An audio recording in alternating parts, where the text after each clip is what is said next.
This is the Volkswagen Amarok, Australia's most powerful ute, and so far it is the only European counterpart in the competitive dual cab segment. So we've come to Germany to see if it truly is heavy metal enough to rock it with its rivals. And to put that claim to the test, we're going to take it to hell and back.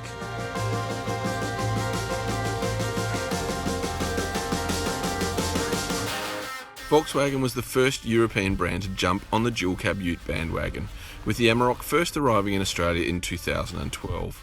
And while it was lauded by the critics for its car-like handling, it didn't find favour with too many tradies or adventurers as a result of only having a 4-cylinder turbo diesel engine. Well, that all changed last year with the updated Amarok, which strutted to the front of the stage with a grunty 3-litre twin-turbo V6 that produces 165 kilowatts and 550 newton meters, higher outputs than any other ute in the class. It does come with a pretty steep price tag though. The range-topping Ultimate variant we're testing here costs from $67,990. Well, our first extreme test for the Amarok is out here on the German autobahns, where we're using all of that grunt to see what it can do. And I'd have to say it is doing it effortlessly. That 550 newton meters of torque is literally just loping us along at 180 kilometers an hour. We've topped out over 200 k's an hour, and this thing, while it is a little bit noisy at that speed, feels pretty safe and secure. Go the Germans. It does it so easily that I reckon this just isn't hellish enough.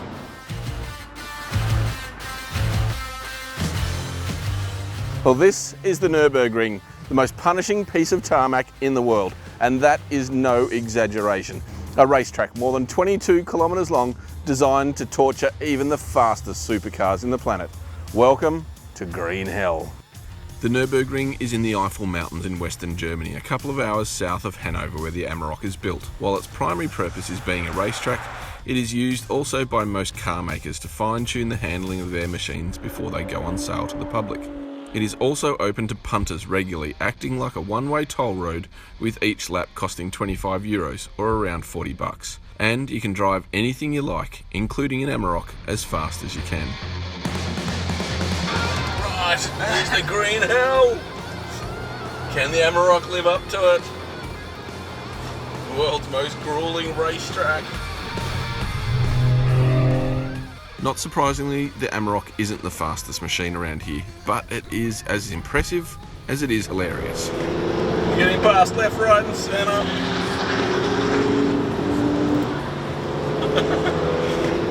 Look at this. This is an Amarok on the Nürburgring, for God's sake.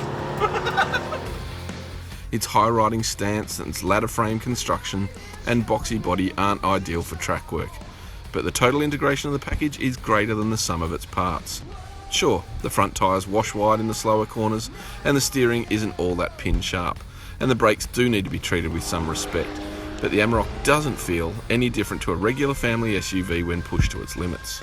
According to our unofficial timing, we clocked the bridge to gantry run on the Nordschleife in 10 minutes and 43 seconds. Just a tad slower than the fastest cars to ever lap the ring. Well, that was so much fun, and it's got to be some sort of record, at least for a grey German dual cab ute powered by a twin-turbo V6 engine driven by an Australian.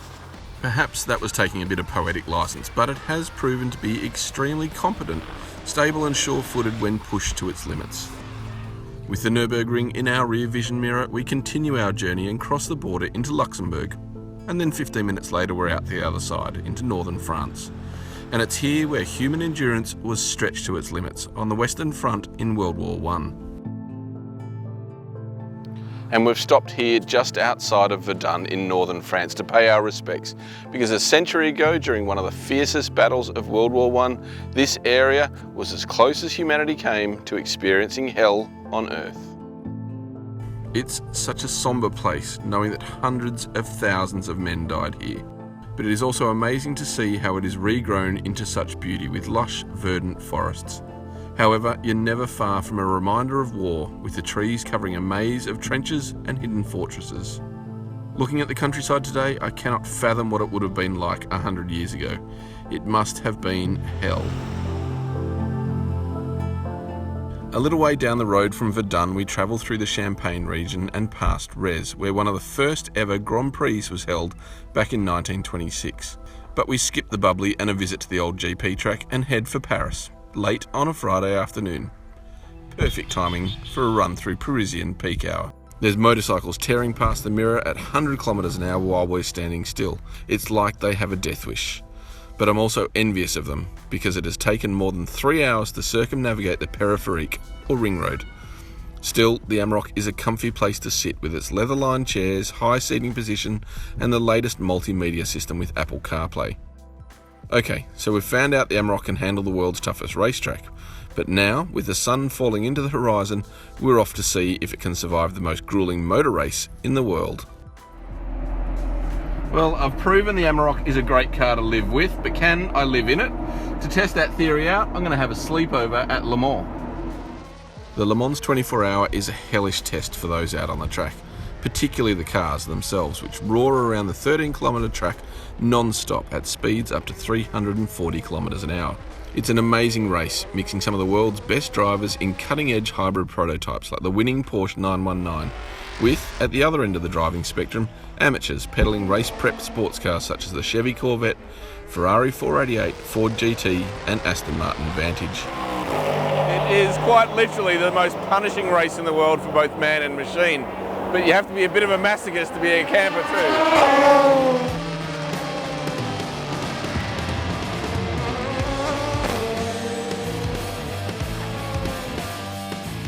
Well, Hotel Amarok isn't the most luxurious place to stay, but sleeping in the tray of a ute has long been a rite of passage for Aussies, especially country kids at B&S balls. Le Mans might be a bit classier than an outback shindig though. However, there is also plenty of evidence it might not be.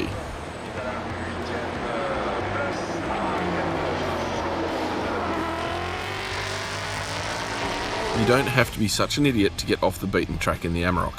Uniquely in this class, it doesn't have a traditional low-range transfer case typical of most four-wheel drives. Instead, it has a more SUV-like permanent all-wheel drive transmission and uses the latest in electronic trickery to get it up, over and through the toughest of terrain.